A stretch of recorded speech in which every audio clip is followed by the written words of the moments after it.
วัสดีครับทุกครับวันนี้นะครับก็พาพวกเรามาส่องแมงแม่ครับจบเพื่อนนะจบตัวทอกระชุ่มอย่างนี้นะทอกระชุ่ม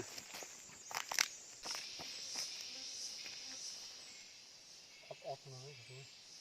เขาเกิดที่ผมนะ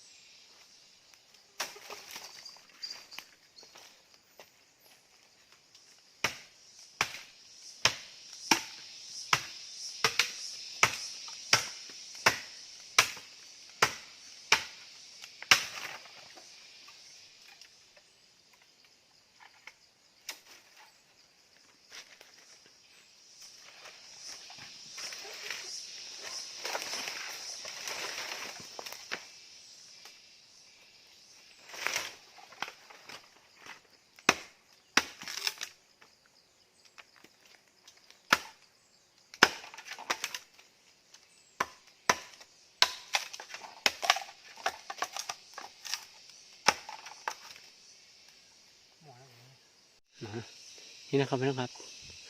แมงแม่นะครับกระชงเนื้ออย่างนี้นะจงเกย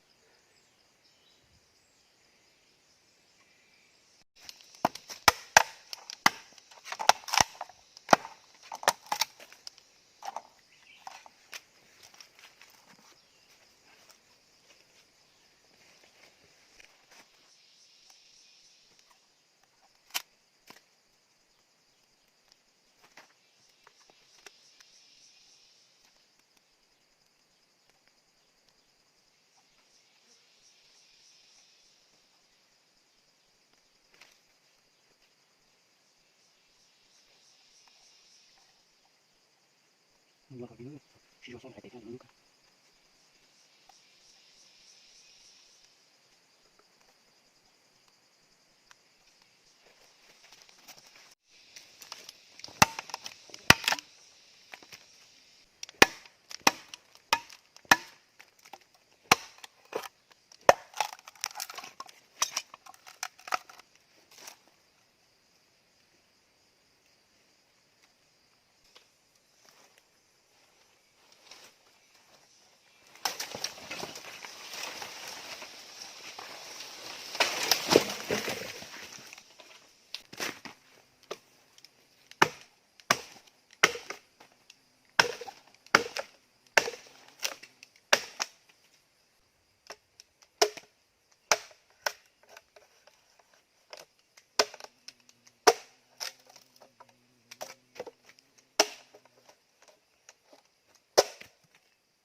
มาห่อแล้วนะครับพี่น้องครับ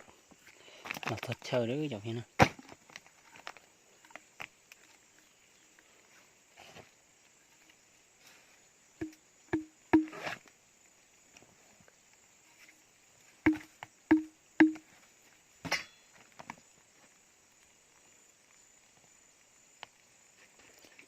ตีแต่สองนอนเลยอย่างนี้นะขอแล้วแต่คือคนเกิดแม่ครับพี่น้องครับ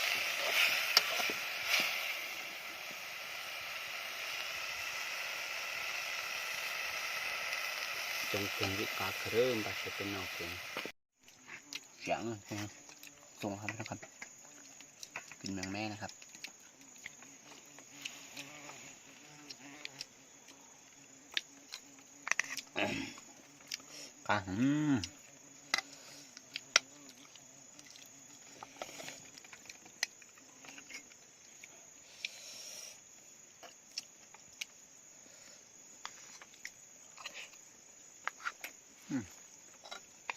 ขอบคุณ